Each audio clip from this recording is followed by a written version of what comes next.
Mes chers fils et filles, approchez-vous un instant. Prenez une profonde inspiration et laissez le silence de ce moment, aussi bref soit-il, apaiser votre âme. Je suis le pape Léon XIV, et c'est avec un cœur de père, un cœur de 80 ans, que je m'adresse à vous aujourd'hui. Mon seul désir est de vous offrir un peu de cette paix que le Christ nous a promise, une paix qui transcende la compréhension humaine. Si mes paroles trouvent un écho en votre âme, si elles apportent un réconfort, même minime, je vous invite humblement à aimer cette vidéo et à vous abonner à notre canal. Votre soutien, même un simple clic, aide à diffuser ce message d'espérance et de lumière à d'autres âmes en quête. Que le Seigneur vous bénisse pour votre générosité et votre ouverture de cœur. Mon fils, ma fille, je sais que parfois, la vie peut vous étreindre d'une douleur si profonde qu'elle semble menacer de vous submerger. Je parle de cette blessure invisible, mais ô combien réelle, qu'est le chagrin. Le chagrin de perdre un être cher, dont la présence était comme le soleil dans votre ciel. Le chagrin de voir s'évanouir un rêve, une espérance chérie, pour laquelle vous aviez bâti tant de vos forces et de votre cœur. Ce sentiment de vide, de déchirure, peut vous laisser à la merci des vents froids de l'isolement, vous demandant si ce qui fut perdu reviendra un jour, ou si la joie est à jamais éteinte. Je vous invite, mon enfant, à regarder avec moi le grand chêne solitaire qui se dresse dans la plaine. Cet arbre majestueux a vu passer de nombreux printemps verdoyants, d'innombrables étés glorieux, des automnes flamboyants et des hivers rigoureux. Il a connu des jours sans vent et des tempêtes féroces, des pluies douces et des sécheresses impitoyables. Parfois, une de ses branches puissantes se brise sous le poids de la neige ou la force de la foudre. Parfois, ses feuilles innombrables tombent, saison après saison, recouvrant le sol comme un tapis d'orphanet. Le chêne ne les retient pas, il ne peut pas. Et pourtant, il ne périt pas. Chaque printemps, de nouvelles feuilles apparaissent, tendres et vertes, et de nouvelles pousses cherchent la lumière.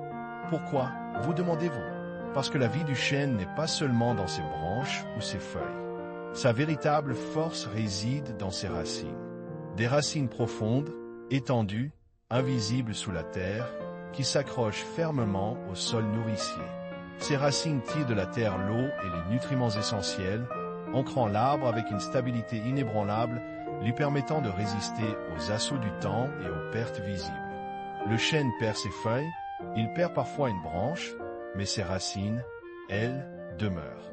Elles sont la promesse silencieuse de la continuité, de la résilience, de la vie qui persiste au-delà de ce que les yeux peuvent voir. Mon fils, ma fille, le chagrin que vous ressentez est comme cette branche brisée, comme ces feuilles qui tombent. C'est une perte réelle, visible, palpable, qui vous laisse marquer. Mais votre âme, votre amour, votre essence même, sont comme les racines de ce chêne. Ce que vous avez perdu, qu'il s'agisse d'une personne ou d'un rêve, était une partie lumineuse et vitale de votre existence, mais ce n'était pas la totalité de votre être. L'amour que vous avez donné, la connexion que vous avez établie, le sens que vous avez trouvé, ne s'évapore pas comme la rosée du matin. Il s'enfonce plus profondément, rejoignant les racines invisibles de votre âme, là où Dieu lui-même est la terre nourricière. Pour que la parole de Dieu et ses messages d'espérance continuent de croître et d'atteindre ceux qui en ont le plus besoin, notre mission dépend de votre bienveillance. Le chêne a besoin de la terre, et cette communauté a besoin de votre soutien. Si vous êtes touché par ces réflexions, si vous désirez que d'autres puissent entendre ces paroles de réconfort, je vous demande humblement d'envisager de faire un don. Votre valleux de mai, votre super thanks, même le plus modeste, est un acte de charité et de collaboration. Il nous permet de poursuivre notre travail, d'étendre notre portée et de continuer à semer des graines d'espérance dans les cœurs meurtris. Chaque contribution est une bénédiction, un signe de votre engagement à partager la lumière. Que le Seigneur vous rende au centuple votre générosité. Poursuivons notre réflexion sur les racines, mon cher enfant.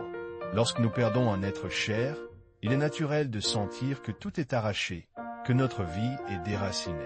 Mais je vous le dis avec la certitude de la foi et l'expérience de la vie, votre amour n'est jamais perdu. Il se transforme. Il descend plus profondément en vous, dans cette partie intime de votre cœur où Dieu réside. Les souvenirs ne sont pas de simples échos du passé. Ils sont la sève qui continue de nourrir vos racines spirituelles, vous rappelant la richesse de ce qui fut et la permanence de ce qui est. La tristesse n'est pas un signe d'échec de la foi, mais le témoignage le plus pur de la profondeur de votre capacité à aimer. Dieu, mon fils, ma fille, est l'ultime enracinement. Il est la terre éternelle dans laquelle toutes nos racines puisent leur vie. Il ne vous a pas oublié, pas un instant. Il ne vous a pas abandonné à votre chagrin.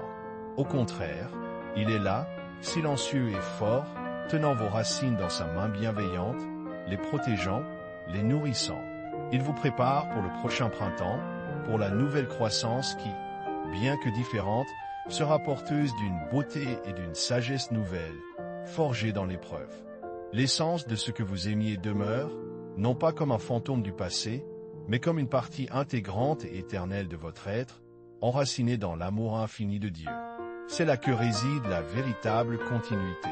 C'est là que réside la promesse. Mon enfant, vous n'êtes pas seul. Vos racines sont profondes, plus profondes que vous ne le croyez, et elles sont fermement ancrées en Dieu. Que la paix du Christ, qui surpasse toute intelligence, garde vos cœurs et vos esprits. Trouvez réconfort dans la certitude que l'amour ne meurt jamais, il se transforme et s'enracine encore plus profondément dans l'éternité. Maintenant, je vous demande, pour que cette vérité s'incruste en votre cœur et soutienne d'autres âmes qui liront vos paroles, laissez un commentaire ci-dessous. Écrivez simplement « Mon amour est enraciné en Dieu ». C'est une prière, une affirmation, un témoignage. Que le Seigneur vous bénisse et vous garde, aujourd'hui et toujours.